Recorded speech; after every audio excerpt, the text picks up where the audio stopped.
Oke. Assalamualaikum warahmatullahi wabarakatuh. Saya Niken Ayu Febrianti dengan NIM 2020144030. Jadi di sini saya akan menjelaskan secara singkat tentang paper yang saya buat untuk tugas akhir mata kuliah Hukum Anti Korupsi Internasional. Di sini saya mengambil pada topik ketiga, yakni isu anti korupsi internasional dan pencucian uang yang bersifat lintas negara. Dalam hal ini juga saya mengambil judul tentang pengembalian aset negara, tindak pidana korupsi, dan sistem penegakan hukum di Indonesia. Saya akan menjelaskan secara singkat latar belakang dari peran Indonesia sendiri.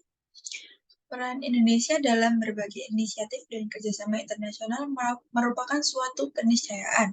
Pada satu sisi, Indonesia tidak mungkin menyelesaikan permasalahan yang dihadapi tanpa keterlibatan pihak lain, terlebih pada isu-isu yang memiliki dimensi lintas negara.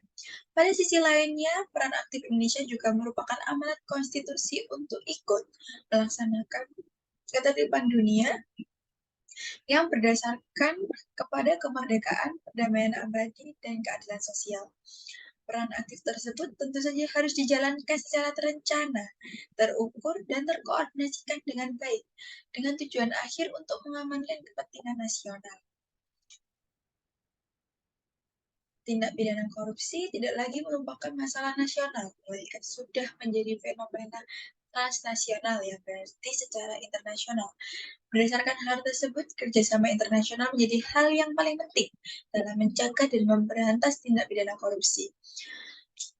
Korupsi dengan berbagai jenis dan bentuknya pada dasarnya sama, yaitu sebuah aksi perampasan aset negara, sehingga mengakibatkan negara kehilangan kemampuan untuk melakukan kewajiban dan tanggung jawabnya untuk menyejahterakan rakyatnya.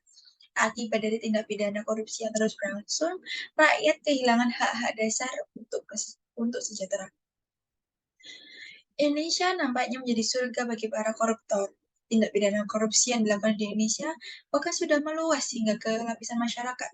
Perkembangannya terus meningkat dari tahun ke tahun, baik dari jumlah kasus yang terjadi dan jumlah kerugian keuangan negara, serta dari segi kualitas tindak pidana yang dilakukan semakin sistematis, hingga lingkupnya yang memasuki seluruh aspek kehidupan masyarakat. Budaya korupsi menjadi kebiasaan. Hal ini sebagai bentuk dari kurangnya pemahaman dan pendidikan tentang korupsi tersebut dengan memiliki penunjang, yaitu semakin terkikisnya budaya rasa malu akibat dari korupsi. Dunia internasional menganggap perlu adanya suatu international regulation yang secara tegas dan spesifik mengatur mengenai tindak pidana yang secara lazim disebut white collar crime atau kejahatan kerah putih. Tekad dunia dalam memberantas korupsi diwujudkan dengan lahirnya United Nations Convention Against Corruption 2003 atau dapat disingkat sebagai UNCAC 2003 yang diterima Sidang Majelis Umum PBB pada tanggal 31 Oktober 2003 melalui resolusi SMU PBB A584. Penanganan tindak pidana korupsi berjalan terus dan merupakan salah satu fokus utama pemerintah Indonesia. Berbagai upaya telah ditempuh, baik untuk mencegah maupun memberantas korupsi secara serentak oleh pemegang kekuasaan eksekutif, legislatif, serta yudikatif. Tindak pidana korupsi tidak saja semata-mata merugikan keuangan negara, namun seperti yang telah disebutkan sebelumnya, bahwa korupsi juga telah melanggar hak-hak sosial dan ekonomi masyarakat. Tujuan yang paling mendasar dari Konvensi PBB menentang korupsi ini adalah bagaimana mengembalikan aset-aset negara dalam rangka pemulihan ekonomi dan usaha-usaha aset recovery, terutama untuk aset yang berada di negara lain. Membutuhkan kerjasama di antara negara-negara terkait, salah satunya adalah dengan perjanjian bantuan timbal balik masalah pidana atau mutual legal assistance in criminal matters, atau yang dapat MLE Agreement. Substansi sistem hukum pengembalian aset melalui jalur hukum pidana dilakukan melalui 4 tahap yang terdiri dari 1. Pelacakan aset. Tujuannya adalah untuk mengidentifikasi aset, lokasi penyimpanan aset, kepemilikan aset, dan hubungannya dengan tindak pidana yang dilakukan.